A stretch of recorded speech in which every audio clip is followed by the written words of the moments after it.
We started our hike at the very bottom of Lake Como Road. It's the last spot you can really reach with a regular two-wheel drive vehicle. Our goal was just to get to base camp at Lake Como that night. Um, Lake Como Road, it's pretty bad. It's got a reputation, one of the nastiest, roughest roads in Colorado. Only heavily modified short wheelbase four-wheel drives can really make it to the lake. A stock four-wheel drive probably isn't going to cut it. Over the last few years, a few people have even lost their lives attempting to make it up the road in their four-wheel drive vehicles. But as we worked our way up the road on foot, we passed the remains of 6 or 7 really cool old log cabins. And I looked it up later, found out these cabins were once part of Commodore Camp. It was a mining settlement built back in 1899. And the roads we were hiking on, it was originally carved out to supply the miners and to haul ore down the mountain with burros. So after about 5.5 miles and about 3,500 feet of elevation gain, we finally reached our campsite, just shy of 11,700 feet. Light rain rolled in as we were setting up our tents, but when it cleared, we were rewarded with a brilliant rainbow and one of the best sunsets I've seen. The next morning, we set out early, and we managed to summit Blanca Peak and Ellingwood Point before returning to camp. That evening, we built a small fire and sat enjoying some dinner, and we got to see some bighorn sheep wander right through our camp. It was a perfect mountain moment. We turned in early that night because we were planning on a 4 a.m. start for Little Bear Peak. The route up to Little Bear, it's only about 3.5 miles, but it's 2,300 feet of elevation gain. And we started in the dark with just our headlamps, so the footage I got, it's all from the descent portion of the hike, heading back down. So another reason we wanted to get an early start is afternoon storms are pretty common, and lightning above tree line is a real danger. So anyway, around 13,600 feet, probably just 400 feet away from the summit, we looked up and we started to see the clouds rolling in real heavy and dark, and couldn't see very far in front of us. And we were also at the hardest section of the climb. It's class 4. It's steep, exposed, and technical. Fall up there could be fatal. So with the weather turning and the visibility dropping, we decided we should turn back. Never an easy call, but sometimes the mountain makes the decision for you, and it was the right decision. Little Bear Peak is widely known as one of the most dangerous 14ers in Colorado, and while it's rated as a Class 4 climb near the summit, many people argue that the real danger lies in the constant threat of deadly rockfall. From Lake Como all the way to the summit, the route's filled with loose rock and unstable terrain. This is the kind of climb where you really have to hyper-focus and test every single handhold before you commit to a move. Many climbers have complained about the poor rock quality, and they call it the worst they've ever encountered. What looks like a solid hold can crumble right in your hand, and it feels like the mountain's falling apart beneath you sometimes. Helmets are absolutely essential here, as rockfall is not just possible, it's pretty common. That danger became tragically clear in July of 2025. In the early morning on July 27th, a climber sustained life-threatening injuries after being struck by a massive rock. The people that witnessed it, they described the rock as being between the size of a microwave and a dishwasher. According to someone who shared a detailed account on the Colorado 14ers Facebook group, she says she and her husband Jake had just stopped for a snack at the base of the Hourglass around 5:30 a.m. They were with one other climber they had just met. The three were alone, and no one was above them. They said, without warning, they heard what was described as the most loud thunder imaginable from high above, and seconds later, a huge boulder came crashing down the hourglass, followed by multiple other large rocks. She and her husband ducked behind cliff bands just in time, but the climber to the right was hit and thrown roughly 20 to 30 feet down the steep slope. He wasn't wearing a helmet. It says Jake immediately called 911 and activated their Garmin InReach satellite device so rescuers could locate them. And Gianna rushed to the fallen climber. He was unconscious and in critical condition, so for nearly an hour and a half, they were alone with him, doing everything they could to keep him stable. By 7 a.m., 6 more climbers had arrived to help. They used bivy bags to keep the injured man warm and took turns watching the slopes above for more falling rock. This group, they stayed perched directly below the hourglass, unable to move the man due to his condition and the unstable terrain. For the next 7 hours, they maintained contact with search and rescue while trying to keep him alive.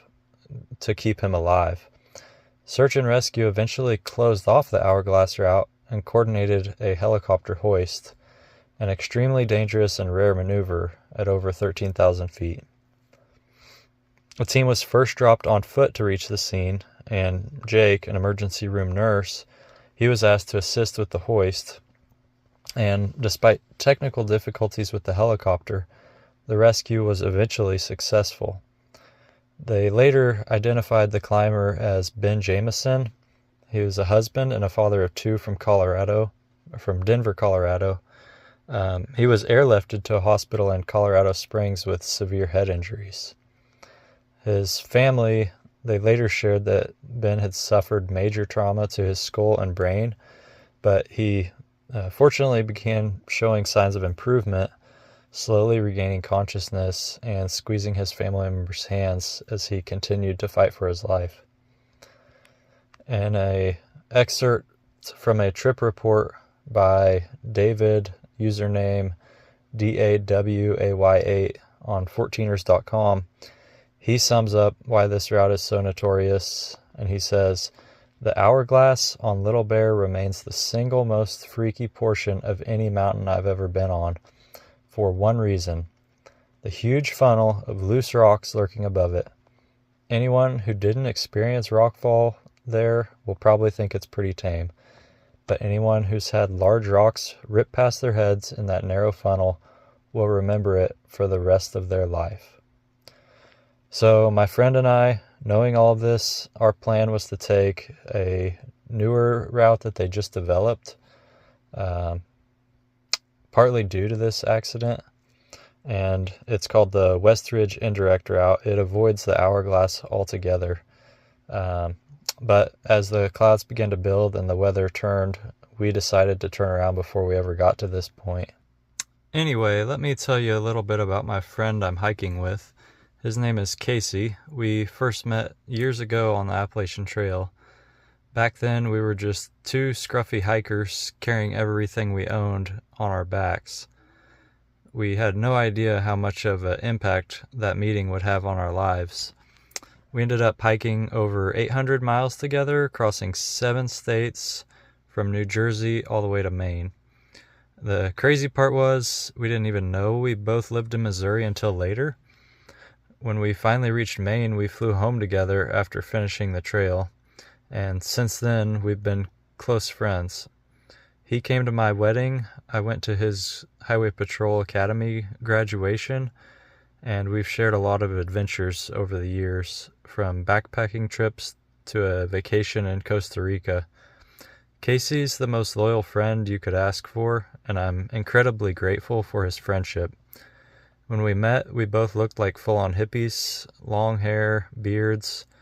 Now we're both a little more clean-cut, but the love for the mountains hasn't changed. And it's been over 8 years since that Appalachian Trail summer. And in that time, Casey's completed 48 out of Colorado's 58 14ers. and I've been fortunate enough to join him on 9 of those climbs. He's the type of person who always puts in the prep work, like downloading offline maps, checking GPS routes, and making sure we stay on course. And that's really critical on mountains like these, where stepping just a little off trail can turn a simple Class 2 hike into a dangerous Class 3, 4, or even a 5. Casey was the one who planned our trip last year in 2024, where we tackled 5 14ers in 4 days. 4 of those were serious, strenuous climbs. Day 1 was Long's Peak. It was my introduction to real Class 3 climbing. Once you get beyond the keyhole, it was an eye-opening experience. And then day 2, we did Mount Sherman. It's an easier Class 1 hike, and it was a much-needed recovery for my legs. Day 3, it was Castle and Conundrum. They're 2 neighboring summits close by each other, but there's a lot of loose rock and long, steep approaches. So by then, my legs were really starting to feel it. And then day 4, the grand finale. For some reason, we decided to take on Snowmass Mountain as a 22-mile round trip instead of breaking it up into a backpacking trip to the lower lake. So that was about 5,800 feet of elevation gain. And we had to start a couple hours before sunrise, and we didn't finish until around sunset. It was exhausting, but also some of the most beautiful hiking I've ever experienced. Crystal clear alpine lakes, golden aspen groves, and we even saw a moose along the way. Casey planned that entire trip from start to finish. He had already completed most of the easier peaks, so we focused on finishing some more of the tougher remote ones that he had left. So anyway, back to the present day. After turning around, we began making our way back down Little Bear, carefully picking our way through the loose rock and the steep terrain. The descent always takes just as much focus as the climb. Every step's got to be deliberate. You've got to test every hold before you shift your weight. Eventually, we made it safely back to Lake Como, where our tents were waiting. We took a bit of time packing up camp and felt a familiar mix of relief along with a desire to complete the unfinished business. The clouds that had forced our turnaround began to clear later that afternoon, turning to blue skies over the peaks, but by then we'd already made our decision, and it was the right call to head down. Little Bear will still be there next time. Maybe next time we'll rent some off-road vehicles to avoid the brutal Lake Como Road section, and that alone would make the hike so much easier. We still have plans to finish out our trip with Kit Carson Peak and Challenger Point, but there's coming rain in the forecast, and we might have to wait it out for a day or two. But that's just part of hiking in the mountains: patience, respect for the weather, and knowing when to move and when to stay put. As we hiked back toward the trailhead, our conversation slowly shifted from route finding and rockfall to food. We started daydreaming about what we'd eat once we got back to our cars and drove into town. After days of trail food and energy bars, nothing sounds better than a burger and a cold drink. So by the time we reached the bottom of the trail, the tension of the climb had given way to calm.